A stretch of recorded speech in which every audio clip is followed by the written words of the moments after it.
Video నచ్చితే like చేయండి, share చేయండి. మేము చాలా ప్రాక్టికల్గా ప్రజల బాగోగుల కోసం, రాష్ట్రానికి మంచి కోసం ఓడిపోయిన వాళ్ళందరూ ఇట్లాంటి సూత్రాలే చెప్తారా. మనకు ఈ విజయవాడకు కాస్త ఖర్చు పెడితే అదొక మహానగరంగా ఎదుగుతుంది. అరే ఎంత బాధపడుతున్నాడు చూడండి. ఒక్కడైనా వాడి గురించి పట్టించుకుంటారా? విజయవాడ దాని చుట్టుపక్కల దాదాపుగా 20 లక్షల మంది ప్రజలు ఉండరు. నా ప్రజలకు అన్యాయం జరగనివ్వను. ఎకరానికి 500 నష్టపరిహారం ఇప్పిస్తాను. ఈ రాజధాని ప్రాంతంలో అది అయ్యేది కాదు, సచ్చేది కాదు. అది అవదమ్మా. రాష్ట్రం ఎటుపోతే మనకేమి, రాజధాని రాష్ట్రానికి లేకపోతే ఎటు మనకేమి. చూడరా, కన్న తండ్రి కన్నా ఎక్కువ బాధపడుతున్నాడు. గుద్దినోడు వాడే అన్న. ఈ మొత్తం క్యాపిటల్ ఏరియా కింద డిక్లేర్ చేయండి. మచిలీపట్నం నుంచి ఎంఏ తీసుకోండి, విజయవాడ నుంచి విఐ తీసుకోండి, టైటిల్ అదేరా.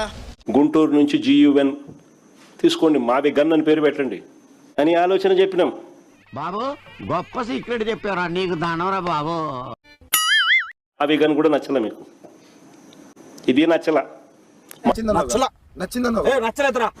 సరే గన్ అంటే బాగుండదు నీకు, నాకు గన్ ఇస్తారా?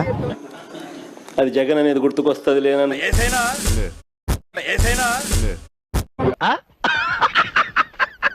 ఈ మావి గన్, ఈ క్యాపిటల్ ప్రాంతం.